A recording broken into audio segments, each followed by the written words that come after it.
बोले धनी रामदेव जी महाराज की जय। कबीर साहेब की जय। त्रिकम साहेब की जय। सतगुरु जीवन साहेब की जय। महात्मा रोहिदास जी महाराज की जय।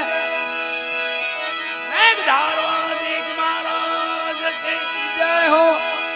उमापति महादेव की जय। भीम साहेब की जय। पार्वती पति